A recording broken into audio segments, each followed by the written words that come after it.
না, বিশ্বের সবচেয়ে বড় আর সবচেয়ে মূল্যবান প্রাসাদ ব্রিটিশ রাজপরিবারের বাকিংহাম প্যালেস নয়, না সৌদি রাজার প্রাসাদ আর না কাতারের আমিরের প্রাসাদ, বরং সেটি এশিয়ার একটি ছোট্ট দেশ ব্রুনাইতে রয়েছে।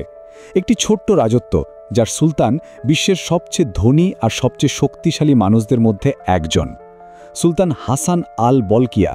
তার প্রাসাদের সোনা এত সাধারণ যে প্রাসাদের প্রতিটি কোণ এটিতে পূর্ণ, দরজা, দেওয়াল, চেয়ার এবং টেবিল সর্বত্র মূল্যবান সোনা ঝলমল করে।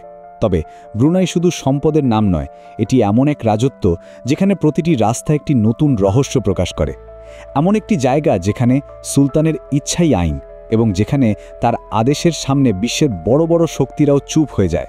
ব্রুনাই একটি ছোট কিন্তু প্রাকৃতিক সম্পদে সমৃদ্ধ দেশ।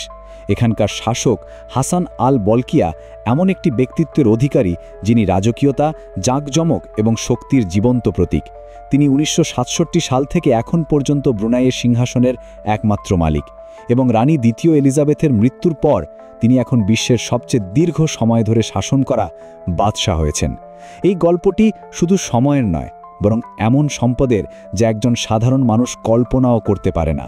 বেশ কয়েকটি আন্তর্জাতিক সূত্র জানিয়েছে যে হাসান আল বলকিয়াহের ব্যক্তিগত নিট সম্পদ 30 বিলিয়নেরও বেশি এবং এটি খুবই সতর্কতামূলক অনুমান। তার প্রকৃত সম্পদ সম্পর্কে এখনও পর্যন্ত কেউ জানতে পারেনি।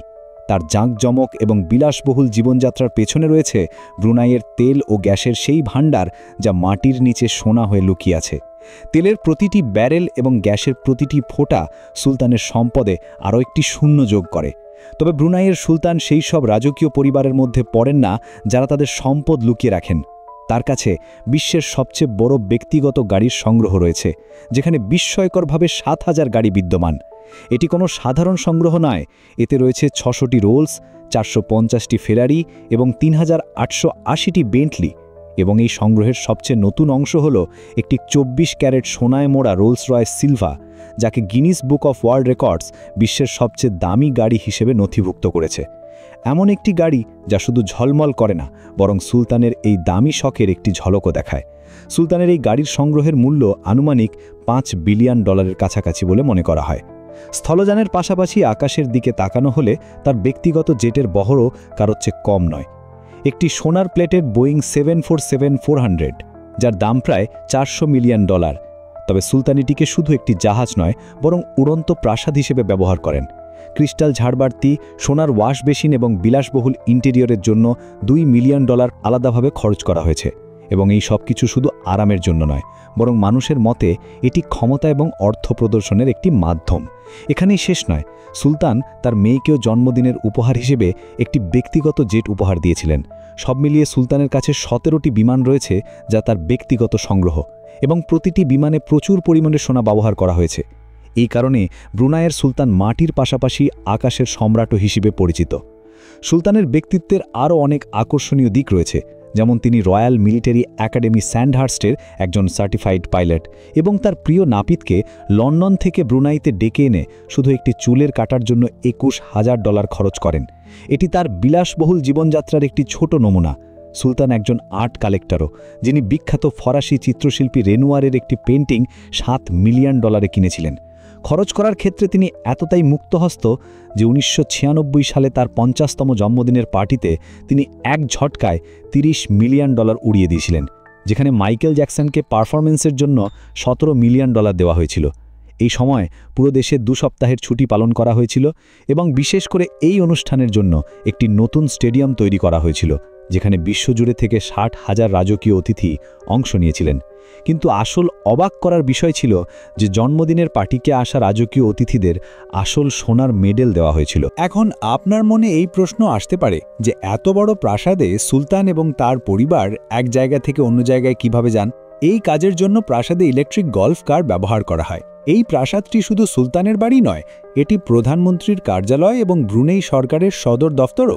এখান থেকে দেশের সমস্ত বড় সিদ্ধান্ত নেওয়া হয়। সুলতান হাসান আল বলকিয়া শুধু সবচেয়ে ধনী বাদশাহী নন, তিনি প্রধানমন্ত্রীও, পাশাপাশি তিনি অর্থমন্ত্রী এবং স্বরাষ্ট্রমন্ত্রীও। 2004 সালের সাংবিধানিক সংশোধনীগুলি তার ক্ষমতাকে আরও শক্তিশালী করেছিল। তাকে আইন থেকে ঊর্ধ্বে একটি অবস্থান দেওয়া হয়েছে, তা তার সরকারি মর্যাদা হোক বা ব্যক্তিগত।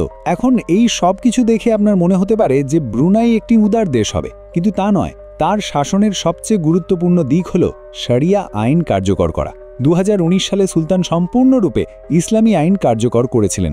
এই আইনের অধীনে ব্যভিচার এবং সমকামিতা করার অপরাধে পাথর মেরে মৃত্যুদণ্ড দেওয়া হয়। অন্যদিকে চুরির জন্য হাত কাটার মতো শাস্তিও রয়েছে।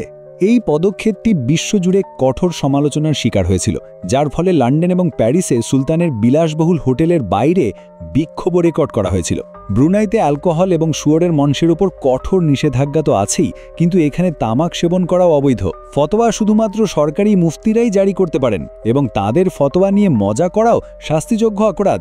এখানে জুম্মার নামাজে সমস্ত পুরুষের অংশগ্রহণ বাধ্যতামূলক এবং সমস্ত মহিলাদের জন্য এটি ফরজ যে তারা এমন পোশাক পরবে যাতে তাদের শরীর পুরোপুরি ঢাকা থাকে।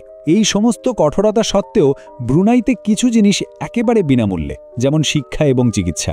এখানে কোনো ধরনের আয়করও নেই। এই কারণেই এখানকার অনেক নাগরিক তাদের সুলতানকে ভালোবাসেন এবং তাদের জনগণের সুলতান বলেন। তাদের বিশ্বাস যে শরিয়া আইন দেশকে শান্তিপূর্ণ রেখেছে এবং অপরাধের হার কমিয়েছে। তবে অনেক মানুষের কাছে এই দেশটি খুবই বিরক্তিকর লাগে এবং তারা কিছুটা স্বাধীনতার জন্য মালয়েশিয়ার শহর মেরির দিকে চলে যায়, যেখানে অ্যালকোহল এবং একটি স্বাধীন পরিবেশ পাওয়া যায়। সুলতান হাসান আল বলকিয়ার ব্যক্তিত্ব অনেক বিতর্কের শিকারও হয়েছে। তার বিরুদ্ধে অভিযোগ ছিল যে তিনি তার ভাই জাফরির সাথে ব্যক্তিগত পার্টিতে অংশ নিতেন।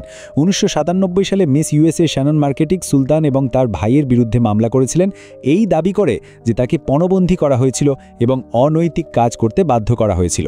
কিন্তু ইউএস আদালত সার্বভৌম অনাক্রম্যতার কারণে সুলতানের বিরুদ্ধে কোনো রায় দেয়নি, যা থেকে এটি স্পষ্ট হয় যে তিনি অর্থের পাশাপাশি অত্যন্ত শক্তিশালী একজন ব্যক্তিও। এছাড়াও 1990 সালে আরেকটি কেলেঙ্কারি হয়েছিল, যাকে আহমেদ ক্রাইসিস বলা হয়। ব্রুনাইয়ের সুলতানের ছোট ভাই প্রিন্স জাফরি বলকিয়ার বিরুদ্ধে অভিযোগ ছিল যে তিনি $100 কোটি রাজকীয় সম্পদ অপব্যবহার করেছিলেন। তিনি বিলাসবহুল ইয়াট, পার্সোনাল জেট এবং হাজার হাজার মূল্যবান গাড়ির পিছনে জলের মতো টাকা উড়িয়ে দিয়েছিলেন। এর কারণে ব্রুনাইয়ের সুনামের ওপর একটি বড় আঘাত লেগেছিল এবং ব্রুনাইয়ের রাজ পরিবারের মধ্যেও উত্তেজনা তৈরি হয়েছিল। অবশেষে সুলতান তার ভাইয়ের কাছ থেকে নিয়ন্ত্রণ কেড়ে নেন এবং তাকে দেশ থেকে বহিষ্কার করেন। ব্রুনাই এমন একটি রাজত্ব যেখানে এক অংশ বিলাসবহুল জীবনের গল্প বলে, তো অন্যদিকে কঠোর ইসলামী আইন প্রয়োগ করা হয়। কিন্তু এই সব কিছু ছাড়াও কিছু এমন তথ্য রয়েছে যা হয়তো আপনি ব্রুনাই সম্পর্কে আগে কখনো শোনেননি। ব্রুনাই শব্দের আসল অর্থ হলো এটাই। এর পুরো নাম হলো নেগ্রা ব্রুনাই দারুসালাম, যেখানে নেগ্রার মানে হলো দেশ এবং দারুসালাম মানে হলো শান্তিপূর্ণ থাকার জায়গা। ব্রুনাই থেকে বেরোনো তেল এবং গ্যাস দেশের 90% অর্থনীতি চালায়। দ্বিতীয় বিশ্বযুদ্ধের সময় তেলের অভাবের কারণে জাপান ব্রুনাই দখল করে নিয়েছিল এবং তারপর ব্রিটিশরা এটিকে জাপান থেকে মুক্তও করেছিল। 2013 সালে ব্রুনাই হাঙরের পাখনার জন্য হাঙর কাটা নিষিদ্ধ করার প্রথম এশিয়া দেশ হয়। ব্রুনাইতে শিক্ষার ওপর অনেক জোর দেওয়া হয় এবং এখানকার সাক্ষরতার হার বিশ্বের অনেক দেশের চেয়ে ভালো, যা 98% কাছাকাছি। এখানকার মুদ্রা ব্রুনাই ডলার, যা সিঙ্গাপুরেও ব্যবহার করা যায়। কাম্পং আইয়ের, যাকে ভেনিস অফ দ্য ইস্টও বলা হয়, ব্রুনাই নদীর ওপর জলের ওপর তৈরি একটি পুরনো জনবসতি, যা ব্রুনাইয়ের প্রাচীন সংস্কৃতির ঝলক দেখায়। আশা করি আপনারা এই ভিডিওটিও অনেক বেশি লাইক এবং শেয়ার করবেন। আপনাদের ভালোবাসাপূর্ণ মন্তব্যের জন্য অনেক ধন্যবাদ। দেখা হবে পরের দুর্দান্ত ভিডিওতে।